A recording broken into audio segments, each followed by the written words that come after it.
Vitamin E का नाम आपने सुना होगा। ये एक बहुत पावरफुल एंटीऑक्सीडेंट है। आज मैं आपको 9 ऐसे विटामिन ई के बेनिफिट्स बताऊंगा जिसको जानकर आप हैरान होंगे। फ्रेंड्स, हमारे बॉडी में 4 एंटीऑक्सीडेंट विटामिन्स होते हैं, विटामिन ए, डी, ई और के।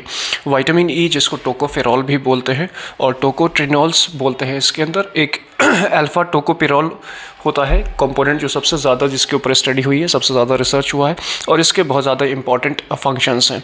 देखो, हमारे बॉडी में बहुत सारे काम करता है जिसमें सबसे इंपॉर्टेंट ये है कि एंटीऑक्सीडेंट फंक्शन इसका जो सबसे ज़्यादा इंपॉर्टेंट है। जितने फ्री रेडिकल्स प्रोड्यूस होते हैं हमारे बॉडी में जो डैमेज करते हैं उसको ये न्यूट्रलाइज करता है, उससे हमारी बॉडी को ये बचाता है।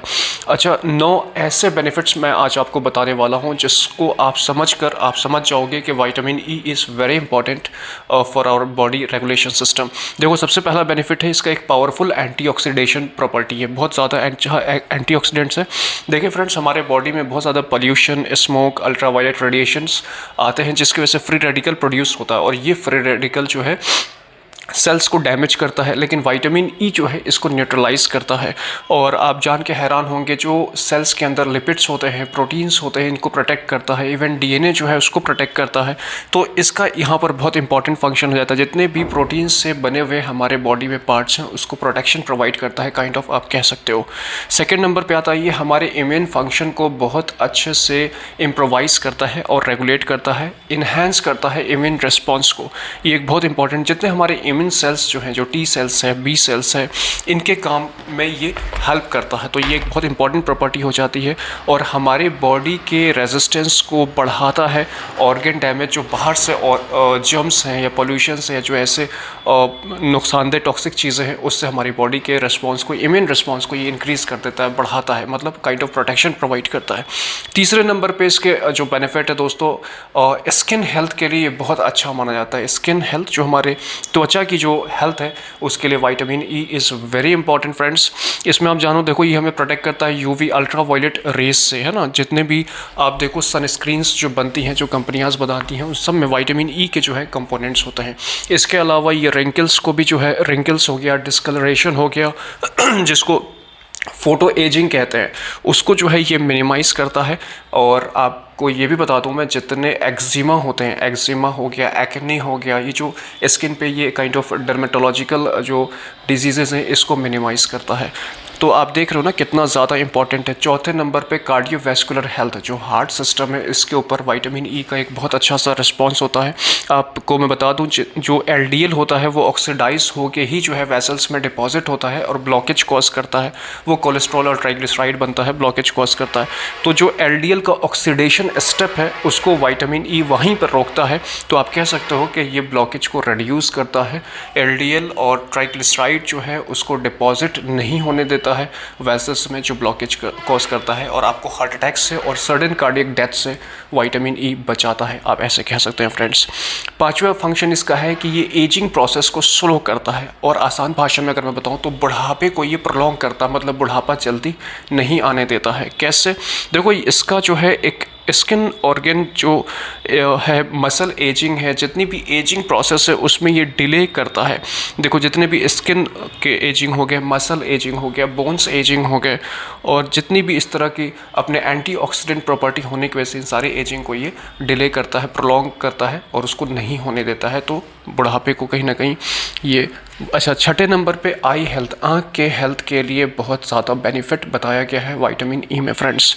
आपको बताऊं कि ये जितनी भी ऑक्सीडेट डैमेज है इसको वो करता है, कैटरेक्ट फॉर्मेशन को मिनिमाइज़ करता है, और मैक्यूलर डिजनरेशन, आँख की एक बीमारी होती है, उसको डिक्रीज़ करता है। तो आप देखो कि ओवरऑल आप देख पा रहे हैं कि सारे ऑर्गन स्पेस का एक बहुत अच्छा सा रिजल्ट देखने को मिलता है। इसलिए vitamin E is very important among rest of the antioxidant vitamins. तो ये एक बहुत इंपॉर्टेंट चीज़ है।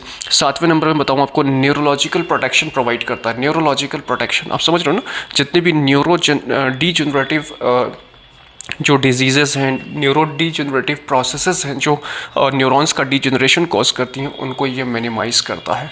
अगर मैं बताऊं आपको, 8वें नंबर पे हेमोलिटिक एनीमिया होता है, इसको ये मिनिमाइज़ करता है। स्पेशली हेमोलिटिक एनीमिया जो न्यूबॉर्न्स में होते हैं, उसको ये बहुत हद तक मिनिमाइज़ करता है और प्रोटेक्शन प्रोवाइड करता है। तो again you can see the vitamin E presence is very important in our normal functioning of the body health. अच्छा, अगली चीज़ आती है कि 9वें नंबर में मैं आपको बताऊँ, डिक्रीजेज इन्फ्लेमेशन। इन्फ्लेमेशन जो होता है हमारे बॉडी में बहुत तरह के, उसको ये डिक्रीज़ करता है। और इम्यूनो मॉड्यूलेशन, जिसको मॉड्यूलेटर इम्प्रूव भी करता है, मॉड्यूलेशन इम्प्रूव करता है।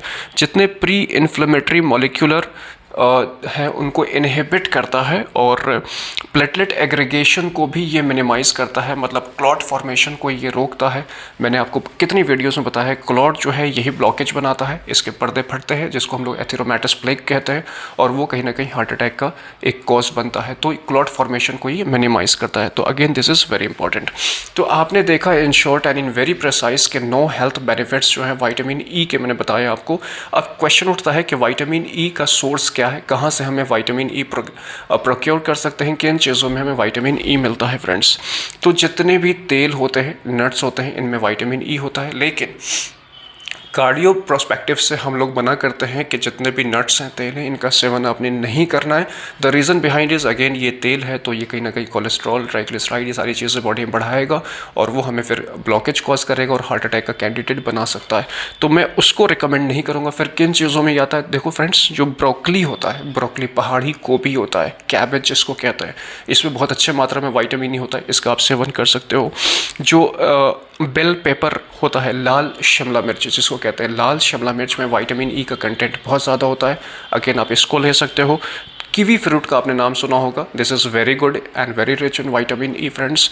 अगला टमाटर में भी होता है, टोमेटो में होता है बहुत ज़्यादा, तो आप इसका इस तरह सेवन कर सकते हैं।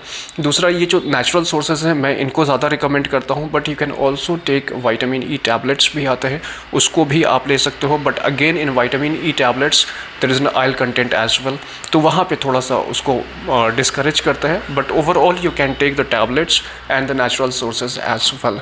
Friends, I am doctor Shahrukh Hasan, non interventional cardiologist. मैं जो भी देखता हूँ कि जो भी हेल्थ और हार्ट रिलेटेड इन्फॉर्मेशन है वो पब्लिक डोमेन में आना चाहिए, ताकि आपको मुझसे कोई फ़ायदा हो सके। तो यही एक मुहिम है, एक कंसर्न है, तो कि आपको हेल्थ अवेयर करें और हार्ट अवेयर करें, ताकि अब मैं आपको बता भी दूँ, आपको जान के हैरानी हो कि जितने भी कार्डियोवैस्कुलर सडन कार्डियक डेथ्स हैं, उनका जो प्राइमरी कॉज है वो lack of knowledge regarding heart health है। तो लोगों के अंदर हार्ट हेल्थ को लेकर जो है नॉलेज की कमी है, जिसकी वजह से वो ध्यान नहीं रख पाते हैं और क्या सली और बेसिक मिस्टेक्स करते हैं, जिसकी वजह से वो हार्ट की पैथोलॉजी में लैंड कर जाते हैं। तो यही मेरा कंसर्न है कि मोटी मोटी और इम्पॉर्टेंट और प्रिसाइज बातें आप तक पहुँचे, ताकि आप उसको लेके कॉन्शियस और अलार्म्ड हो और ऐसी गलती नहीं करें जिससे आप जो है किसी भी हार्ट अटैक या हार्ट फेलियर के कैंडिडेट आप कल को बनो। तो अगेन आई विल रिकमेंड कि आप चैनल को सब्सक्राइब करो, कमेंट में अपनी बातें लिखें हो आप, और कोई भी कंसर्न है तो आप मुझसे पूछ सकते हो।